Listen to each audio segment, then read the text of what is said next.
Боркер меримдүү Аллах Тааланын аты менен баштайбыз, урматтуу телегөрүүчүлөр жана угармандар. ОТРК чүйдө орозодо 30 күн теле долбоор эфирде сиздердин кызматыңыздарда Темирлан Акматов. Орозодо 30 күндө буюрса 30 сабак уюштуруп атабыз. Андыктан элибизге, жерибизге пайда болсун деп. Бул ороз ай өзгөчө кечирим айы, жомарттын айы деп. Мына бүгүн устаздарыбыз биздин артта бери чыгып атат. Бүгүнкү ошо коногубуз, сыйдуу коногубуз дин аалымы, коомдук ишмер, теолог Улан Ажы Усупов келген. Ассалам алейкум, кош келдиңиз. Алейкум салам, рахматуллахи баракат. Чоң рахмат. Анан мынакей бүгүнкү темабыз актуалдуу темалардан бул орозо үммөттүн айы деп атабыз. Агаянда бир амандашып берсеңиз. Ассаламу алейкум, рахматуллахи баракат. Урматтуу элим, ошо кирип келген ошо ороз айыбыз куттуу болсун. 11 айдын султаны, эң касиеттүү, эң берекелүү, Алла Тааланын ырайымы жааган, ушундай бир мусулмандар чаңкаган, эңсеген, көздөгөн, күткөн берекелүү ай болуп эсептелет ороз айы. Анан ороз айында чыгып баратканда ушундай коштошуш кыйын болгон, себеби ушунчалык сагынып күткөн адамың менен, сагынып күткөн бир баалуу инсан менен жолуккандай болобуз ушул ороз айында. Ороз айы 30 күндүк орозо ой тазартар жолошо деп акын айткандай, оюбуз тазарган, боюбуз тазарган, рух дүйнөбүз, жан дүйнөбүз тазарган, байыган, Алла Таала ошондой берекесин чачып койгон ай экен да.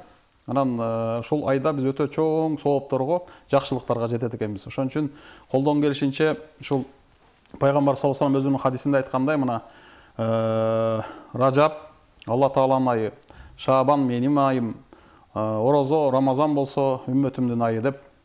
Бунун мааниси эмне дегенде, башка бир хадисинде үрөн, урук себилет, Ражаб айында сугарылат, каралат, отолот, буталат, Шабан айында, ал эми ороз айы болсо ошо түшүмдү жыйнай турган, хасат деп коебуз, түшүмдү жыйнай турган түшүм айы. Түшүм айы экен, берекенин айы экен да. Ошон үчүн ошондон куру жалак калбай, күнүн күндөй, түнүн түндөй пикир менен, зикир менен, шүгүр менен өткөрө турган, себеби мусулмандын жашоо образы ушундай. Башта зикир, ортодо фикир, аягында шүгүр дейт. Жөнөкөй эле бир мисал менен айтканда, алманы жеп атканда бисмиллахир-рахманир-рахим деп жейбиз. Бирок ошону эң сонун ал-мусаввир, эң улуу дизайнер, ошону көзүбүздүн жоосун ала тургандай керемет кылып дизайн кылган бул Алла Таала. Ошону көрүп, ошону ойлонуп, ой пикир жүгүртөбүз. Анан акырында ошону мага насип кылган Алла Таалага шүгүр болсун дейбиз. Мусулмандын жашоо образы ушундай болуш керек дейт. Өзгөчө ороз айында күнү дагы, түнү дагы ибадат менен, өзгөчө түнкү ибадаттарга дагы өзгөчө көңүл бурушубуз керек, себеби бул үммөттүн айы да. Үммөтүмдүн айы дегенде, бул үммөт чыныгы баягы күнөөлөрүнөн арылып, кирлеринин баары тазаланып, өзүнө келип, баягы өзүн издеп жүргөн, өзүн таппай жүргөн адамдар бар да. Мына ошол адамдардын баардыгы өзүн орозо айында табышат. Орозо айы бул шанстын айы, мүмкүнчүлүктүн айы. Орозо мусулмандарга берилген өзгөчө эбегейсиз бир бонустун айы да. Ошон үчүн чыныгы улуу Алла Таала тарабынан бизге берилүүчү бонуска жетебиз. Ушул Алла Таала бизге жылда бир ушундай шанс берген, кереметтүү берекелүү ай десек, мына ушул ороз ай экен. Издегенибизди таба турган ай экен да. Араздашкандар жараша турган, таарынышкандар жараша турган, ушунчалык соопко жана садака берип, инфак кылып, фидия берип, ооз аштырып, зекет берип, жетим жесирдин, майыптардын, багар көрөр жоктордун, муктаждардын башынан сылап, аларга эрзак деп коебуз, жана азык түлүк болсун, кийимин кийиминдей, тамагын тамагындай берип, ким канчалык сооп таба алса, ушул айда табат экен да. Ошон үчүн сооп куржунубузду соопко толтуруп чыгышыбыз керек да ушул айда. Жакшы агай, анан мынакей керемет орозого жеткизген Аллага шүгүр айтабыз. Өзүнүн үлгүсүн өрнөгүн калтырган сүйүктүү пайгамбарыбызга салам салаваттар айтабыз. Анан ушул сахабалар кандай ушул сахабалардын орозолору жөнүндө айта кете турган болсок, сахабалар чынында ушунчалык толкунданып, ушунчалык кубануу менен ороз айын тосушкан экен. Анан ар бир саатын, ар бир мүнөтүн, ар бир секундун мындай бейкапар, кайдыгер өткөрүп жибербеске аракет кылышкан да.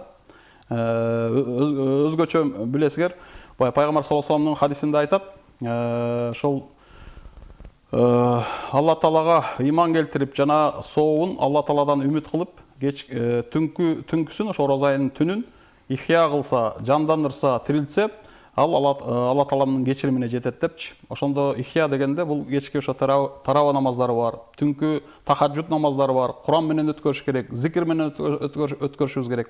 Зикир чалуу дейбиз. Алла Таалага жакындай турган соң анда көп зикир чалышыбыз керек. Көп жолу истигфар айтып, тооба келтиришибиз керек да. Баягы пайгамбарыбыз өзгөчө Жебрейил периштеге жолуккан учурда, өзгөчө ораза айында ар бир түндө жолугуп, мындай айтканда пайгамбарыбыз Куранды өткөрүп берген да, Куранды айтып берген, окуп берген. Ошол кезде өзгөчө жоомарт болгон деген хадистер бар. Бул орозо баягы жоомарттыктын, берешендиктин айы да. Биз баягы колубузда жок адамда жоомарт боло алат, чөнтөгүндө жок адамда берешен боло алат да. Жөнөкөй эле жетимдин башынан сыласаң дейт, ошо колуң канча чачка тие турган болсо, ошончо сооп берилет дейт. Мусулман бир жакшылыкты кылам деп кыла албай калса дагы ошо жакшылыкты кылгандай сооп берилет. Же болсо өзүнүн чөнтөгүндө жок болсо дагы муктаж адам менен бере турган адамдын ортосунда себепкер, ортомчу болуп койсо да турабы? Мисалы бирөөсүндө үйүнө жакканга отуну жок, көмүрү жок. Бир байке болсо ошо муктаждар болсо берет элем деп жүрөт турабы? Мындай байке мына буга жардам берип койсоңуз жакшы болот эле деп, ошого себепкер болсок, ошо байкебиз алгандай сооптукка биз дагы эгедер болот экенбиз да. Ошон үчүн бул Куран түшкөн айда, Кадыр түн, орозонун акыркы күндөрүндө, түндөрүндө, так сандагы түндөрдө издегиле деп пайгамбар саллаллаху алейхи вассалам айткандай, 1000 айдан да кайрылуу болгон Кадыр түн катылган ай, туурабы?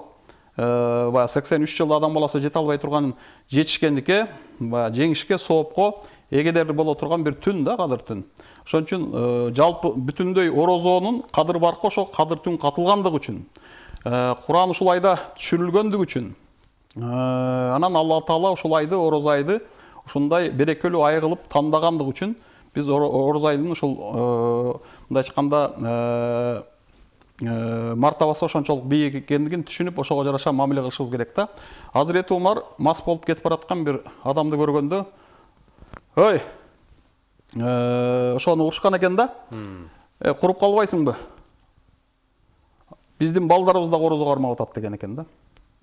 Өздөрү да, балдары да, уул кыздары да орозо кармаган. Өздөрү ошо ораза айында сезген нерселерди балдарына дагы, уул кыз, небере чөбөрөсүнө өткөрүп беришкен да сахабалар. Сахабалар ушунчалык толкунданып, ошол айдын жана айтып өткөндөй, ар бир көз ирмемчилик убакта болсо дагы бир сооп таап калайын деп аракет кылышкан. Садака беришкен, битир садакасын беришкен, ооз ачырышкан, орозо кармашкан, Куран менен алек болушкан. Куранды жакшы билбесе, Куран жакшы билген адамдардын аркасында туруп намаз окушкан, тарава намазга өтүшкөн. Ошону менен күнү дагы, түнү дагы соопко ээ болуп, мусулмандар эң мындай айтканда руханий бир азык ала турган, бири-бирине социалдык багытта жардамдаша турган. Себеби орозо кармаганда бай өмүр бою балким кедей кембагалдын, жарды жалчынын, өзүнөн ылдый тургандардын акыбалын билбей жүргөн бай ачка болууну да сезет да, туурабы? Себеби ал бай орозо кармап ачка калууну түшүнөт да, деп анан ошолорго кол суна баштайт да. Байлар дагы орозо кармаган учурда. Анан биздин напсибизди тарбиялайбыз, себеби напси менен шайтан бириккен кезде сенин таш талканыңды чыгарып салат. Адам баласы өзү чын-чынына келгенде төрөлгөндөн баштап өлгөнгө чейин илим алыш үчүн, билим алыш үчүн, ошол учурда өзүнүн напсисин өмүр бою тарбиялаш үчүн келген. Напсини биротоло тарбиялап салдым же болсо аны биротоло өлтүрүп салдым деген нерсе жок. Напсини биз өмүр бою тарбиялап жүрүп өтөт экенбиз, тизгиндеп жүрүп, ооздуктап жүрүп өтөт экенбиз. Ким Алла Тааланын алдында бийиктем десе, напсисин тарбиялап, таквалыктын сересине чыга билиш керек. Намаз шүгүрчүлүктүн туу чокусу дегендей эле, орозо дагы шүгүрчүлүктүн туу чокусу да. Баракелде агай. Ушул орозо айында мынакей орозо үмүттүн айы деп атпайбы? Кандай китептерди окуш керек? Эмне менен амал кылыш керек? Орозо айында ошо орозо, мындай айтканда, орозо менен байланыштуу китептерди көбүрөөк окушубуз керек. Эң негизги Куран түшкөндүгү үчүн Куранды билсек, араб тилинде окушубуз керек. Колдон келишинче. Куран бир эле өтүп кеткендерге багыштала турган китеп эмес.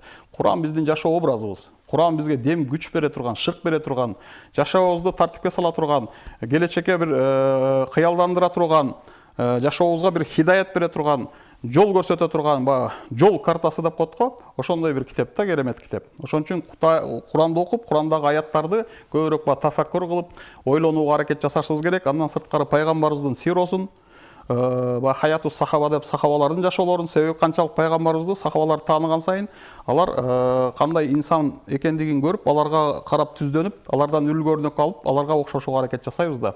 Орозону кандай кармашкан, орозодо эмнеге маани беришкен, бүгүнкү күндө ошо орозонун кадыр кыйматын, кадыр баркын түшүндүргөн, орозону кантип өткөрүш керек болсо, орозо айынын ар бир күнүн, ар бир саатын кандай программалаштырыш керек, ошолордун баардыгы бүгүнкү күндө жанагы ежедневник сыяктуу, күндөлүк сыяктуу атайын китепчелер чыгып атат туурабы.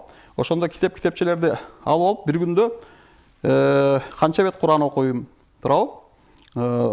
Намаз окуйм, 5 убакыт намазымды окуйм, тахаджуд намазына турам, таравих намазына катышам, орозомду кармайм, дуа кылам, зикир чалам, ушул таспихтерди айтам, зикирлерди чалам деп атайын жазылган программалар бар. Керек болсо, ошол программалардын негизинде кыймылдай турган болсок, өзгөчө сонун.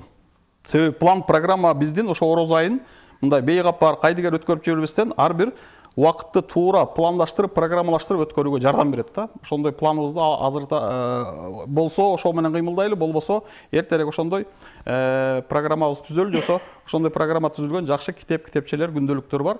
Ошолорду сатып алып, ошого жараша орозо айын өткөргөнүбүз туура болот. Агай, биринчи ушул орозого кармаган Кураныңыз канчада эле? Эң биринчи. Эң биринчи мен ошол орозого кармаганым 94-жылы. Мен өзүм ошо Скөл районунун Кожоер айылынан болом. Кожоер орто мектебин 1994-жылы бүтүрдүм. Анан мени ошо молдоке деп коюшчу, мен болгон ошо Фатиха сүрөсү менен Ыхласты билчим. Анан өтүп кеткендерге Куран оку дегенде көбүнчө ай улан кел, Куран оку. Чоң атаңа Куран оку.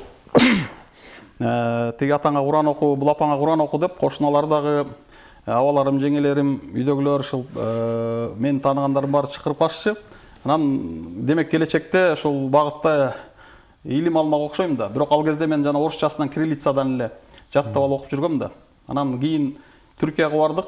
Эң биринчи ошо Ош мамлекеттик университетинин теология факультетин бүтүргөм. Бирок биз биринчи жылы Болу шаарында окудук, экинчи жылы Анкара шаарында ошо теология факультетин окуп келдик да.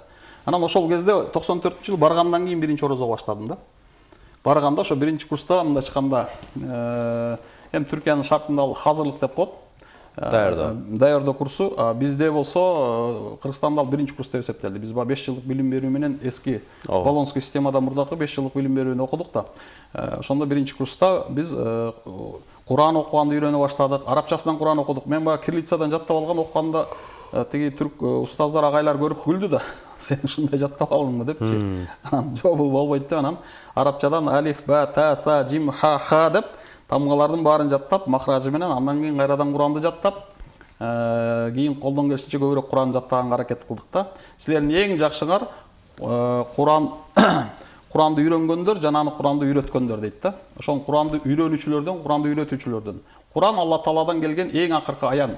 Куран эң акыр заман пайгамбар, акыркы пайгамбар, сүйүктүү жана сүйкүмдүү пайгамбар, улуу жана сулуу пайгамбар Мухаммед пайгамбар саллаллаху алейхи вассаламга жиберилген, акыркы пайгамбарга жиберилген эң акыркы акыйкат. Куран 100% чыл Алла Тааланын гана сөзү. Анда бир дагы инсандын, бир дагы жиндин, жоксо башка бирөөсүнүн сөзү жок. Агай, ошол Куранды башка учурда же болбосо бул жерде Орозодо же болбосо Мекке, Мединада окусак сообу кандай? Сообу белгилүү учурларга жараша анын сообу артат да. Өзгөчө мисалы башка учурларда кылып жүргөн баягы нафил деп коебуз, кошумча сооп табуу максатында жасалган ибадаттар бар, нафил намаз окуйбуз, нафил ибадаттарды кылабыз, нафил деп садакаларды беребиз. Ачыныгы садака бул зекет да болуп эсептелет. Ошон үчүн ошолор башка убакта берилгенде, мисалы башка убакта окулганда жөнөкөй нафил боло турган болсо, орозо айында бир нафил ибадат кыла турган болсок, бул парздын деңгээлинде да. А орозо айында кылынган парз болсо 70 парздын деңгээлинде болот. Ошон үчүн орозо айынын берекеси менен ошондо деп атабыз да. Алла Таала мындай айтканда келгиле алгыла деп жин шайтандардын баардыгы байланган туурабы? Бейиштин эшиктери ачылган, тозоктун эшиктери жабылган, орозо кармагандардын баардыгын Райян деген эшик күтүп атат. Качан келесиңер деп. Ошо орозо кармаган бар Райян эшигинен кирет, алар суу саспайт, чаңкашпайт, жана андан кийин эч ким да кирбейт дейт. Ошон үчүн бул жерде жанагы ибадаттарга келгенде орозонун баягы пайдасына келгенде алымдарыбыз мындай деп айтат, кимде ким, пайгамбар саллаллаху алейхи мындай деп айтат, кимде ким ошо Алла Таалага иман келтирип, сообун бир гана Алла Тааладан үмүт кылып, Рамазан орозосун карбай турган болсо өткөн кеткен күнөөлөр кечирилет дейт. Мындай айтканда тазаланып, арыланып турган буга чейин биз туура эмес сүйлөп алдык, күнөө кетирдик, бирөөнүн көңүлүн оорутуп койдук, бирөөнүн акысына кирдик. Биз күнөөлөрдөн арыла турган ай бар да. Ошол ай ошо ороз айы экен да. Ошон үчүн ороз айында биз ошол соопторго иншаллах жетишет экенбиз. Жакшы. Анан мынакей ушул ороз айында болсун, ороз айына жаз келип, ошол баягы жакшыдан жашыл бак кылат дейт, бир адамдан бир көчөт дейт. Анан ажообузда баш болуп, жашыл Кыргызстан, жашыл мурас деп. Ушул бул айларда андан кийин ушул көчөт отургузуунун пайдалары. Пайгамбар саллаллаху алейхи көчөт отургузуу жөнүндө айткан, ошо колунда ошо отургузайын деген көчөтү болсо дейт бир адам. Эртең кыяматтай турган болсо дагы ошол көчөттү отургузууга ашыксын деген да. Мындай айтканда, сенде эң акыркы шанс бар да. Бир аздан кийин бул дүйнө менен коштошосуң. Бирок ошол моментте да сен эң акыркы жакшылыгыңды кылып калышың керек да. Пайгамбарыбыз ушуну көчөт отургузуу деп айтып атат да. Көчөт отургузуунун түздөн түз маанисин алышыбыз керек. Ошол учурда бул жакшылык кылуу деген маанини айтышыбыз керек. Президенттин ушул сунушу долбоорун мамлекеттик масштабта колдошубуз керек, сөзсүз түрдө. Анан эң биринчи ошол жанагындай мечит медреселерибиз колдошубуз керек турабы. Ошолордо дагы баягы мечитибиз тургандай эле мечитибиздин багы, бакчасы бар да. Ошолорду көрктөндүрүшүбүз керек. Ал жөн эле томсоруп турбаш керек турабы. Сонун гүлзарга айланыш керек, бакчага айланыш керек. Бейиштин бакчасындай бир бакчага. Андан кийин ошо карлар үйү болсун, жетим балдар үйү болсун. Анан биздин Кыргызстан эми баягы 90дон ашык пайызы тоо болгону менен түздүктөр бар. Түздүктөргө отургуза албасак да ошо тоолорго, жапыс тоолорго түшүн бере турган, эми баягы түшүн бербей турганды дарак дейбиз, түшүн бере турганды бак дейбиз да. Багымдагы, дарагымдагы ошол Кыргызстанда жашылдандыруу баягы бир адамдан бир китеп дегендей, бир адамдан бир бак, бир дарак, бир көчөт деп эң жок деген минимум өзүбүздөн кийин. Себеби ал дарак отургузулган мезгилде пайгамбар саллаллаху алейхи өзүнүн хадисинде айткан, андан адам пайдаланса дагы, куш пайдаланса дагы, кайсы бир жаныбар, жандык пайдаланса дагы ошол адамга жазылат да. Көзү тирүү болсо дагы амал дептерине жазылат, өтүп кетсе дагы амал дептери садакая жария болуп ачык бойдон калат, жазыла берет да.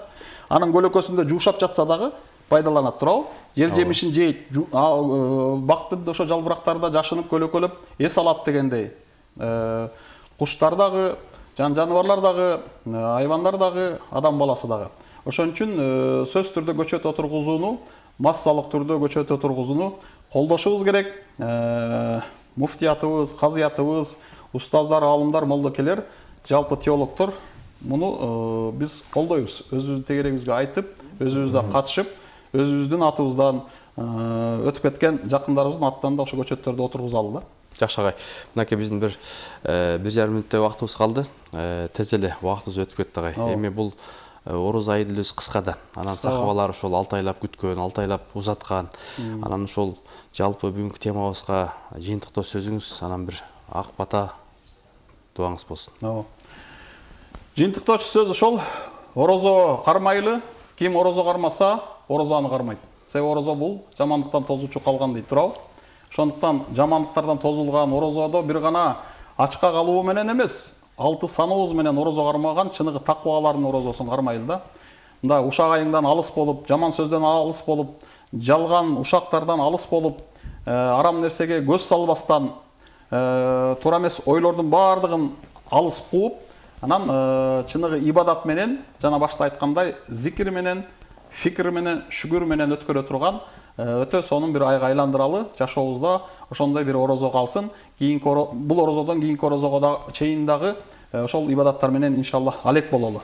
Алла Таалам жараткан Алла Таалам жалпыбызга жакшылыгын насип кылсын.